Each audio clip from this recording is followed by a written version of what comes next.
right, we'll go ahead and have Coach DeBoer make his opening statement, and then we'll take some questions. Good morning. Just getting into our SEC opener, so it's exciting for us and our program, and obviously with Georgia coming in here, ton of respect for Coach Smart and everything he's accomplished in his career, and obviously there at Georgia with all the success they've had. And so good to be playing at home. We need our crowd, our fans, to bring the energy, and obviously we got to do our part to make it exciting and make sure that there's things to cheer for. So looking forward to a great atmosphere and an awesome weekend for our program. So bye week, you get a chance to get some guys healthy, and so that was good. Even maybe not guys that even are you're noticing maybe being out. It's just guys that got dings and going through practice and just doing everything they can, ended up on the field on Saturday. So it was good from that aspect to get a few days for getting healthier there. So, but yeah, looking forward to a great week of practice. Should be any problem. It hasn't been a problem of trying to have energy from our guys. That certainly should be the case this week. I know that. So questions? All right, thanks, Coach. Start with Nick on the right. Yeah, with former President Trump said to be at this game, planning to be at this game, what are your thoughts on that and just the impact, or what it speaks to about the impact of this game? Yeah, I'm sure there's going to be a lot of celebrity type people here, people that want to come be a part of what's happening on game day. It's going to be everyone's watching, and so it'd be great to have everyone who wants to come watch be here. And for us, I told the guys this with game day and everything coming here as well. For the guys to try to take as much off of their plate, other than maybe a few extra interviews towards the end of the week. Just the main thing is that they get prepared to play the best football game that they played this year. Or, I always challenge them to play the best football game they've ever played in their career. And so that's what matters when it comes down to what we can control. And but yeah, it is kind of cool that we have a lot of people who want to come be a part of the atmosphere and add to the excitement and energy that the game will bring. Go to Colin on the left side. Hey, Kalen. Obviously, this is your first kind of experience with SEC play, and I mean, having coached against SEC teams, whether it be at Eastern Michigan, Indiana, what were your perceptions of those teams? What made those SEC teams different, and kind of is it kind of going into like what you expect? I mean, Georgia's kind of an outlier, but like, I mean, is it kind of going in what to expect in terms of your personal coaching approach of SEC play? Yeah, I think you're asking, before I came here, right? Kind of what the perception was. I think you always just felt like physicality, right? Speed, and I think as much as anything, you sometimes had a player here or a player there that can line up and compete against that person across from them.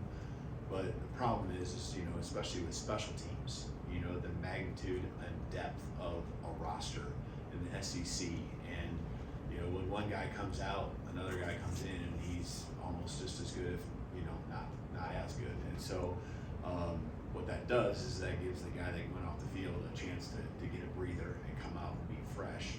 And so that's to me a big part of what makes the SEC what it is. You got your top tier, top round draft picks that are out there making plays for you, the physicality, the speed, game breakers on both sides of the ball at all times, and then you have the depth of that being much deeper than what most programs are able to have. Pretty much all programs are able to have. We'll go back to the right side to Charlie. Yeah, hey Coach, when you watch film this Georgia defense, what's the first thing that kind of jumps off the screen to you?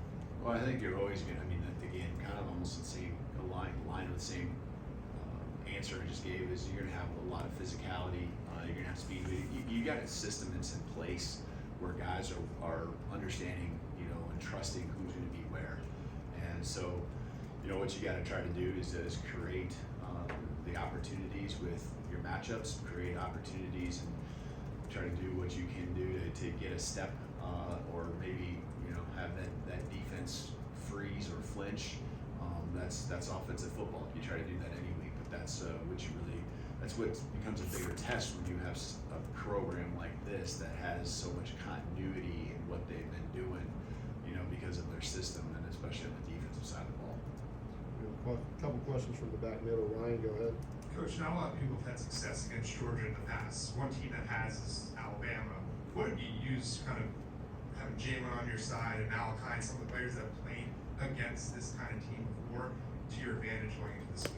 Well, you look back to last year, right? And this is a new team, this is a new season, and that's what I always make sure we're emphasizing. This is the 2024 Alabama Crimson Tide football team, but there's certainly learning moments that you have when you've been through the experiences, and that's not obviously me, you know, that's our players, as you mentioned, that can take those experiences and give them confidence, give them an understanding of what it takes, you know, and you try to give them the platform, you try to give them a chance to be able to spread what they've learned to the rest of the team, and understanding it's going to be a 4-quarter game, understand that there's going to be ebbs and flows of the game, that you know, it's going to be, you know, the physicality isn't just going to be here and there, it's every single play. So you got to be on your game, on your A game, the entire start to finish, and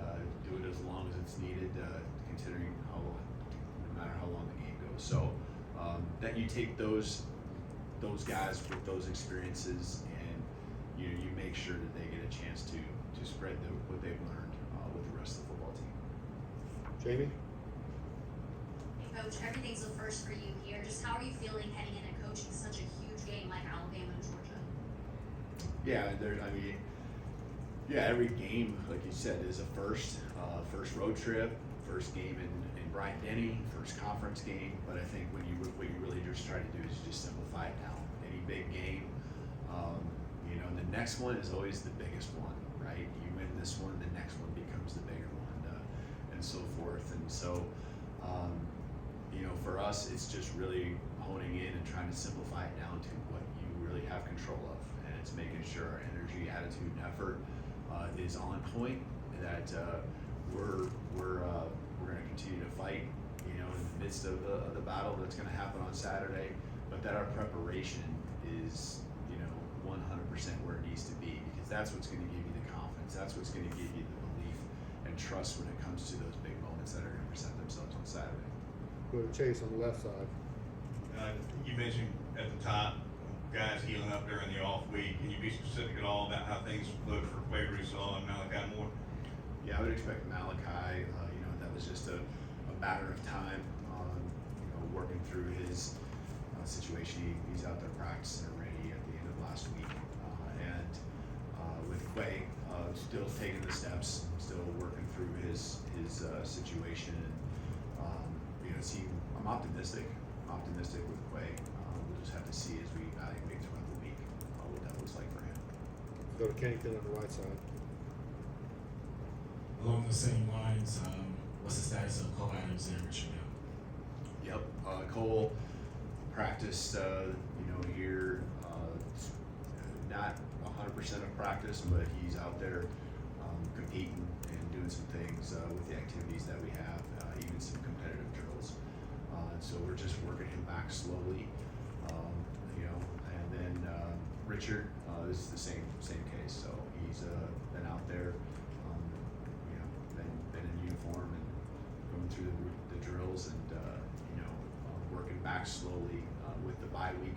You know, you never want to not push, but we also had to make sure we're doing this smart with these guys and not setting themselves up for any setbacks. And so both those guys are kind of in the same boat too. Go to Steven, back left. Coach, over the bye week, how did you see a young player like John St. Pierre take steps forward for this week against Georgia? Yeah, he's got a taste of it, you know, and so once that happens, you know, there's an excitement that happens, and it's fun seeing, you know, a guy like that, you know, realize that every day matters, that his growth is just exponentially going to happen, especially at his age, and so, you know, him taking, you know, those practices seriously is what you love to see, so that he can prove to himself, prove to his teammates, prove to his coaches, all of us, that you know, he's headed in the right direction. being on the football field more and more each and every week. Let's go to Emily Grace in the front right here. Coach, in terms of time of possession, your team and Georgia are almost identical. How do you gain separation in that area, and how significant is that point of emphasis on Saturday? Yeah, time of possession is always an interesting stat, right? Just because, you know, we saw one game at the beginning of the season, our time of possession was not in our favor, drastically. Explosive plays and things like that, and I feel scoring points is what it's all about. And in order to score points, you do have to have explosive plays. There's just statistical analysis that shows that. But there is a piece to also not being on having one side of the ball on the football field, especially your defense, and how that will wear you down, and especially in a game like this when you know it's going to be physical. You want to have that opportunity to play team football. You want to make sure that that exists so that one side of the ball, especially your defense, isn't out there becoming vulnerable as the game goes on. We take a lot of pride in being a second half team, being a fourth quarter team, whether that's our, you know, understanding and learning of what we've seen in the first half and applying it, or especially with the fourth quarter and the physical training that comes along with being prepared and being able to be great when those moments and the big times come. Go with Tony in the middle. That's how I do it. This is the first time since 2007 that Alabama's been not favored at home. What's your approach to maybe built-in bulletin board material? Is it something that you embrace, or is it something you try to get the players to block out? How do you kind of go about that? I mean, that's no one's fault that that's the case, but obviously there's going to be, even if there's one doubter, right, that falls along with the Lank mentality, and that's what we get to do is let any of the naysayers, you know what we're capable of, and that's no one's fault. That's what it is. That's a tribute to what people see in Georgia and how high level of a football team that they have. And to their credit, that's exactly what they are. And then for us, it's just a matter of doing what we can do, and you know, making sure that we present the best version of what we can be on Saturday. Again, through great preparation, great focus, making sure that you know, we're feeling great about what we have, because we do. We feel like we have a football team that is a top tier team that just every day is going to continue to get better. And you know, that's not just this week, that's not just next week, that's all season long. And so, you know, we really feel the sky's the limit. You have to catch some breaks here along the way, whether that's health or those big moments in games that you know, get the swing in your favor. And so, you know, you create those breaks, and that's again where us just going to work, focusing on the main thing, focusing on ourselves, focusing on us. That's what matters most. A couple of questions from the way back, far left. Let's go. Yep.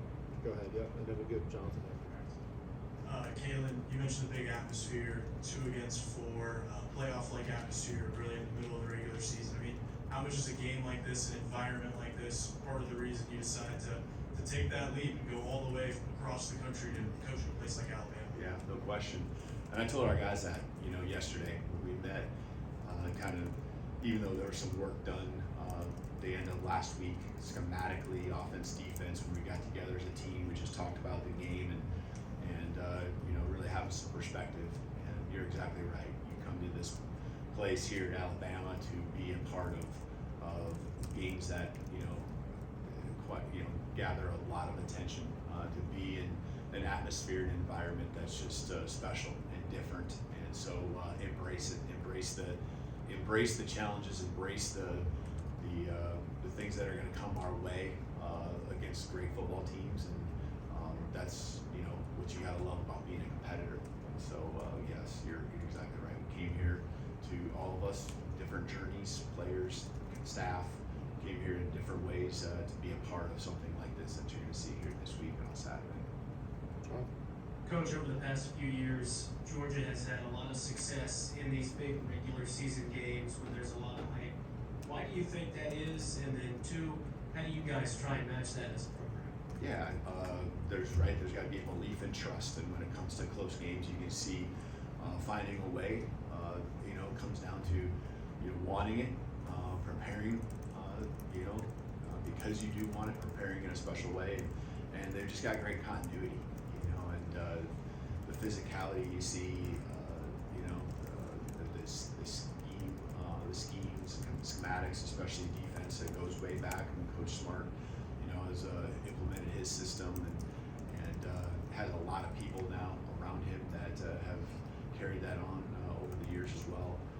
Offensively, now you see some carryover over the last couple of years with consistency there, and so with that comes confidence, with that comes belief, and for us, that's what we're establishing too. That's what we're working on daily, is to just really be efficient in putting that into our program, creating that. It happens because of the success our guys have had together. I think now, you're just trying to offensively, defensively, special teams wise, just trying to keep it simple so they can go out there and play fast, but also make it complex enough to where it's tough to defend. All right, we're gonna finish up with Katie on the left side here. We've already talked about this a little bit, but this is the first time in more than a decade that Alabama's first SEC game is against a top 10 team. Kind of how do you feel about being welcomed to the SEC like that, with that being your first game, but also kind of how can you learn a lot about your team by jumping into SEC play against such a high quality opponent? Yeah, no, it's interesting. I actually didn't know that, but yeah, it's welcome to the SEC, right? But that's it's gonna happen throughout the season, right? There's gonna be a lot of great teams that we're gonna face, and so just being at your best, that's what's required of me. It's required of all of us, and that's comes down to just going to work, rolling up your sleeves, and enjoying all that comes with these big challenges that are in front of you each and every week. Thank you, Coach. Awesome. Thank you, real time.